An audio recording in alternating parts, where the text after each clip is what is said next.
So you've worked with Oliver in the past. This is the second book of his you've adapted? Yeah. I worked with Oliver first. Well, we made a film which we finished 2008, 2009 called Lost and Found, which was based on another one of his books.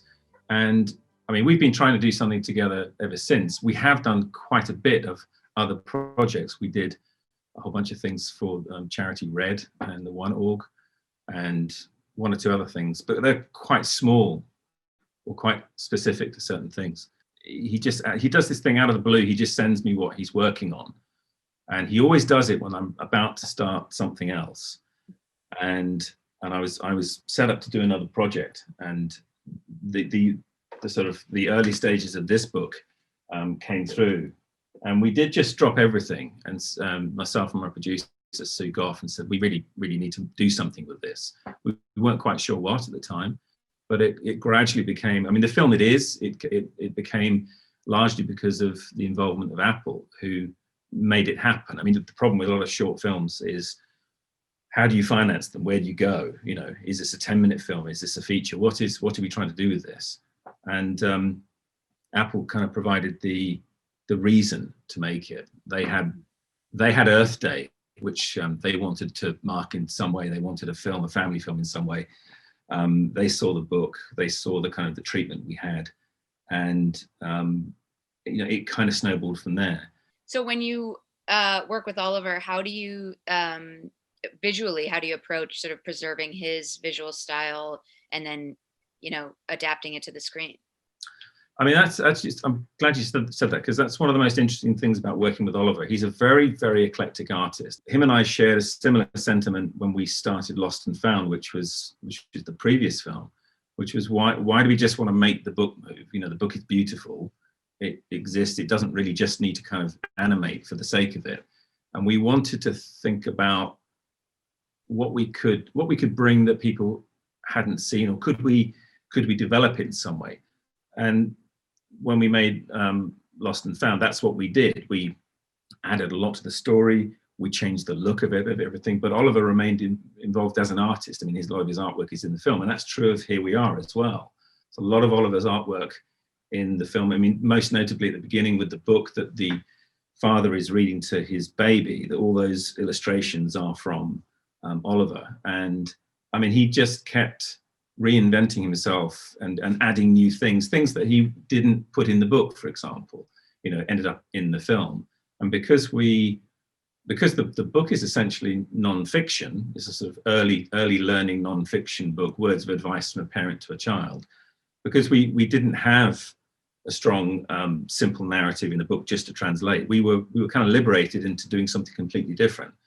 And Oliver was along for the ride all the way. And I don't know that many other authors who are that confident in what they've got and what they do and what they can bring to something, that they can practically move away from the source material themselves. I mean, he was full of ideas about, I didn't think about doing this with the book. Maybe we could do this with the film. So how hands-on was he with the animators? He came by about, say, 2 or 3 times during production. We sat him down and said, right, this is where we are. What do you think?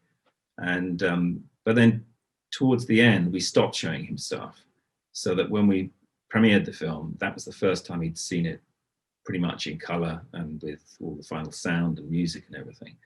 And I think he needed to like it for me, you know, and he needed to be blown away by it, and I needed him to be an audience, not a participant at that point. So he was sort of rediscovering things he'd done a year earlier, which he'd forgotten about. So that was pretty good. So how did Apple's involvement sort of change, you know, the way you thought about the project? Or obviously it was from the beginning, but you know, what does approaching a project like this from that standpoint do for you as an artist? I think just the encouragement to think bigger all the time. I mean, when Oliver and I started, we probably saw this as a much smaller, you know, festival kind of film, something that we would make for ourselves in a way. And we weren't really thinking that there would be any kind of outlet for something like this. I mean, short films struggle a lot, you know, anyway. When in the conversations with Apple, they would always remind us, you know, you're not talking to a small group of people you're talking to billions. That's the way they see things. They see things on a global scale. Right. They were very keen from the outset that we should remember that this would be seen right around the world, and it had to be as global as possible, while still respecting what the story was and what's in the book. They wanted it to be something which everybody could look at, and I think there's a bit of hand-holding from them to a certain degree, so that they kind of allowed us to think a little bit bigger, and that worked pretty well. And I mean, other than that, they looked for ways, I think, to keep it the message of unity and discovery and these key things which they were interested in, making sure those were amplified throughout. And so they were great from that point of view. I think they were really, really good. And I don't imagine, I can't really think of who else would have let us do it. So we're grateful for that, certainly. Well, I mean, you mentioned that short films struggle, and I mean, I love shorts, and I always hope that they get more audiences. I mean, is there sort of why is that, and what can we do about it? And people watch TV all the time, right? Like they're watching short films when they're watching TV in a way. It's interesting, isn't it? I mean, for me, when I look at TV, I think people get invested very much in episodic, in season TV. So that's actually, it's the longest longer form, really, in TV. Cinema, we look for these grand experiences, and I think the festival circuit is vital for the survival of the short film format, because of it, the way it presents it, and the way it presents it to a room, to an audience.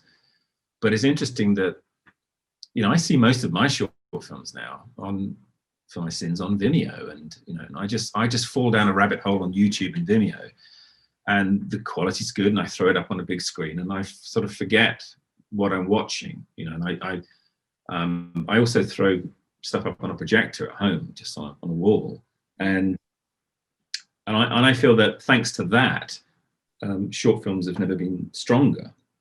You're not just confined to whether you can get your audience to come into a theatre on a weekend, or for for a festival or something, which is, it's still really important, but you can actually be seen thanks to the wonders of just the internet. Right. Just as long as we don't end up only watching things on our smartphones, that's good. In the film, I almost felt that there was a bit of a through line. The character, the kid, he wants to go to the museum. Yeah. Want him to stay outside. It almost seemed a bit like, knowledge we have knowledge at our fingertips and from the internet now, but he's wanting to learn rather than by doing. And then he realizes that's sort of his journey, as I read it, is that he comes to realize that the world can teach him. And I wondered if there are no screens in the film at all, but I did sort of see that as kind of like a get your head out of your phone a little bit.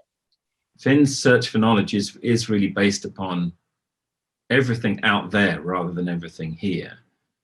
But I think the more, in some ways, the more interesting story possibly is with the parents, and certainly with Aidan, the father. The father has a name. I always call him Aidan. Okay. That's just one of those things that So we weren't always saying the dad. The narrative in the book is a father with a newborn, realizing that the child knows nothing, and everything will have to go in, and actually beginning that journey of, well, this is the earth is this, water and land, but we'll you'll have to swim, but we'll get back to that later. These are books. These are great. You can't read yet, and this kind of. But where that came from, that came from Oliver's experience. What prompted this book to be written was Oliver became a parent for the first time, and he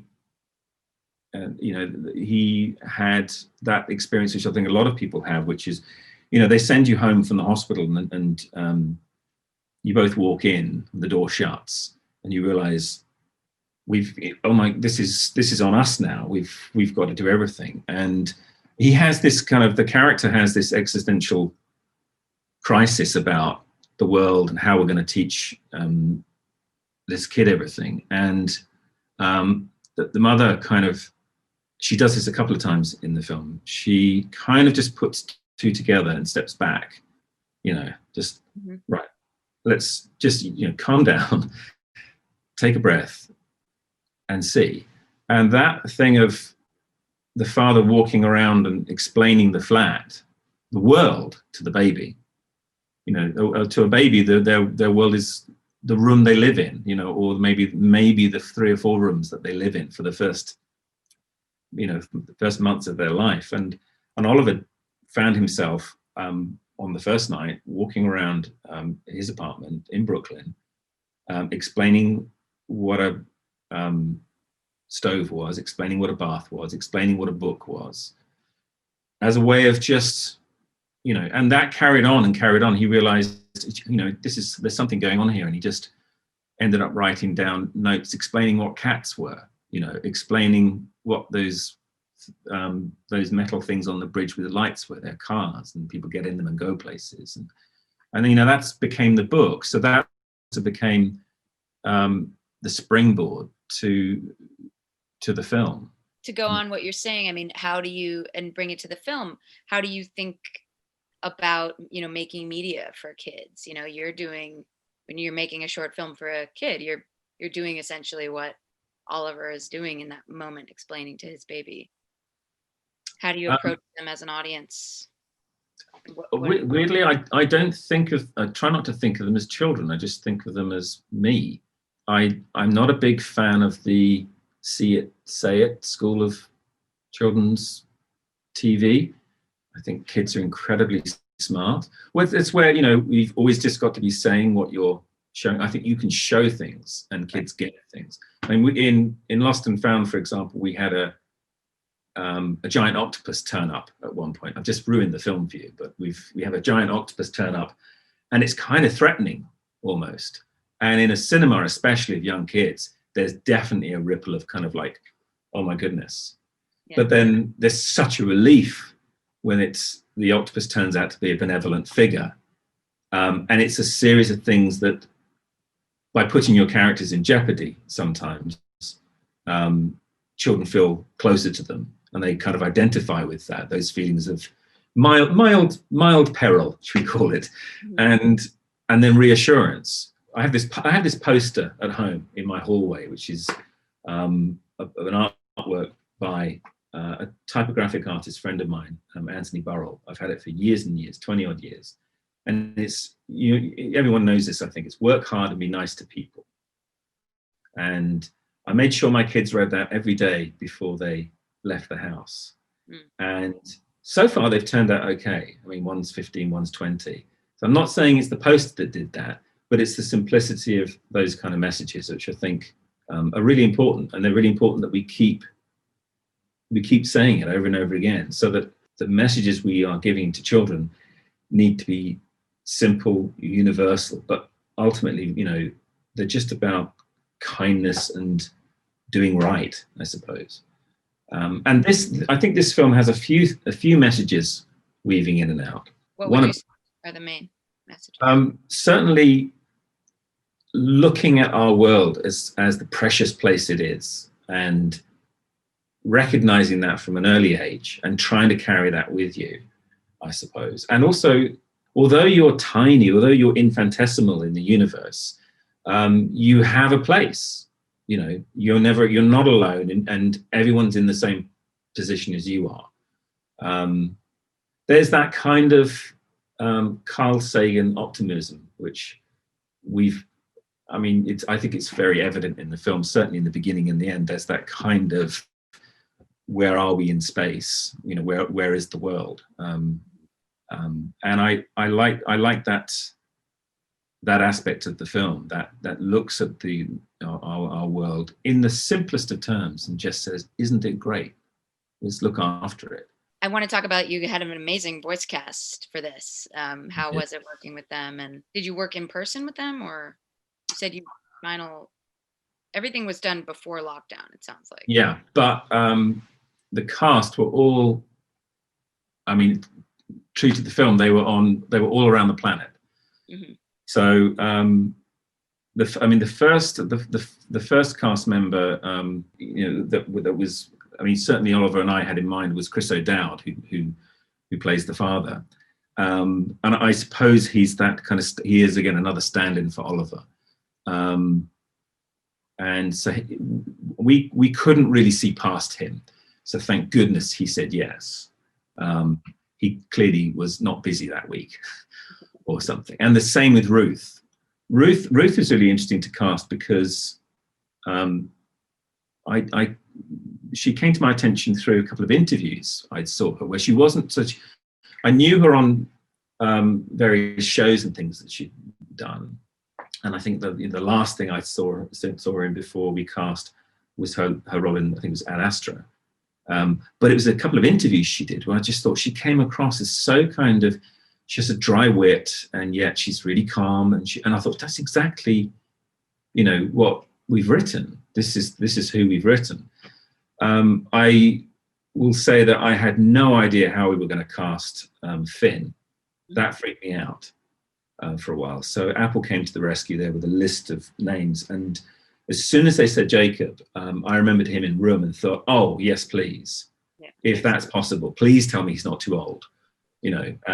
And that was, I felt like I got, I always get taken to school slightly by good actors, and the process is if you cast well, and you've managed to get dialogue down on the paper, which isn't too difficult for people to say. It's not you haven't mangled it too much, then you should really sit back and let them do what they do. Jacob came in, and he was astonishing from the get-go. Life on Earth is a wonderful thing. Wow. It looks big, but there are lots of us on here. We may all look different, but don't be fooled. We are all people. Hello. And we all share the Earth.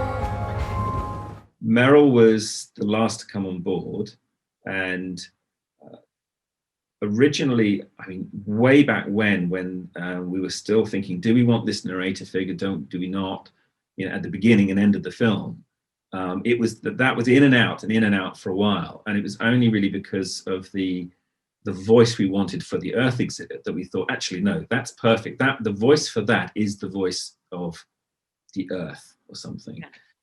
And so we were looking for a female voice, and we were looking for a voice which had kind of gravitas or had some kind of presence or whatever. And and I'll be honest, I don't know where to start. I wasn't. This is another example of where it was interesting having Apple on board, because I just wasn't thinking big enough. And Oliver and I would sort of sit and looking at each other, thinking, well, who would do it? Who do? And Apple just said, well, would you be interested if Meryl Streep did it? So we said, well, yes, we would. And but we were convinced that she'd have other things to do. But she was great. She'd read the book. She knew all of his work. I think she said yes because of the sentiments of the book and the sentiments of the film, and she was brilliant. She came in. I got into one terrifying situation where she asked me to read a line so that she could understand how I wanted it said, and I just got it out without too much, because it was a little bit nerve-wracking, I must admit. Yeah, giving Meryl Streep a line rating. Yeah, it really was, and I got through that, and I thought, wow, I did that. That's okay. And about 20 minutes later, when she'd fully kind of warmed up, she said, "Okay, let's go back and do everything again, because I know who I am now. I've got this right. I want to do one more pass." And in fact, pretty much everything in the film is from that pass. So she knows what she's doing. Right. And but she got that line again, and she said, "Remind me how you wanted that line." And I did it, and she said, "That's completely different from how you did it last time." So at that point, I wanted the ground to open up and swallow me, but she was very funny about it. How did you get into animation? I wanted to be a vet. But thankfully for the animal population, I didn't do well enough with my science subjects to be allowed to go to veterinary school. So there was a whole lot of animals benefited from that, probably. I fell into animation just because I was always drawing, always making, always drawing, and I got very much interested in sculpture, but also kinetic sculpture. Making things move. It was just a kind of a classic thing of somebody handed me a camera one day which had the ability to do frame by frame. It was a film camera, and I tried it, and I was hooked, and I've been hooked on the space between the frames ever since. That the things you do between the pictures to bring things to life. I mean, I'm a big fan of, say, what they do at Leica Studios, for example. But if I'm honest, I'm an even bigger fan of those little films they put out afterwards, where you see the animators moving, where you see the shot between the shot, and you see life happening, but you see all the frenetic energy and everything that goes into making that. I mean, it's a different process in CG animation, but like all animation, it's weeks and months of life slowed down, and then you play it back, and it's magic. It's a crazy career, because it sucks everything out of you. It takes so long to do, and it's so intensive that we must be mad to do it. But the thing is, every time you look at something that you brought to life, that's it. You're just pulled back into it. So yeah, once I was in, I couldn't get out. But children's TV and children's work was something that myself and even the studio, we didn't start out doing that.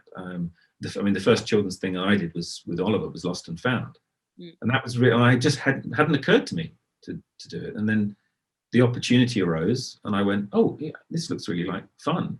I think it helped that I was also a new father, and you suddenly take an interest in the things that your kids are watching, and you start to think about making stuff for your kids. The only problem is, by the time I finish making stuff for my kids, they're too old. The running joke in the family is they'll ask me in January what I'm doing, and I'll tell them, and they'll ask me again in August, and it's the same thing, So yeah, I mean, how long was the process for this film? I mean, it's pretty lengthy for a short. Yeah, although of course now I'm going to contradict that by saying this film we did in inside 2 years. I mean, we did this at some speed, and that was really because when Apple came on board, and they made a decision very quickly. I think we think we want to do this. If we can get the right story, if we can get everything in place, let's do it. The but was Earth Day 2020. That's when it had to be ready for. And I was saying, oh, Earth Day 2021, yeah. And it's like, no, Earth Day 2020. And there was a moment where we thought, because for us that was about a 18-month or so, nearly 2-year process. And we did think this is going to be cutting it fine. And indeed, the last 6 months of production was a 7-day-a-week gig. Not for everybody, but key people we were in every day. And I have a very, very understanding family who forgot that I existed for a while. So because I would just be here. I mean, this room that I'm in behind here, it's not a huge room, but this is where the bulk of the crew was. And if you listen, that's it. It's empty now. It's been, since March, it's been a ghost town in here because we've migrated home. We're all working at home. We're doing this. Mm-hmm. But this room behind me was a hive of activity for 2 years.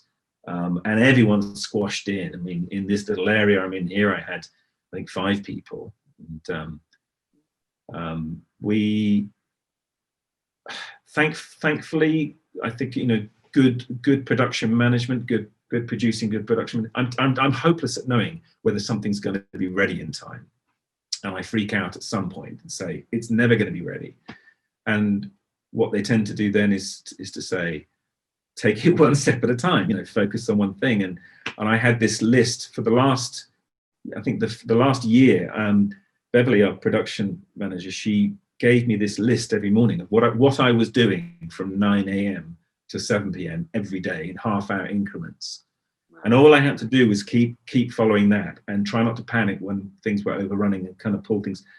And I kept all of these, and there's a kind of telephone book, if anyone remembers those, but a telephone book's worth of these schedules. And then the hardest thing was when we wrapped, was getting the last sheet with "There's nothing to do today."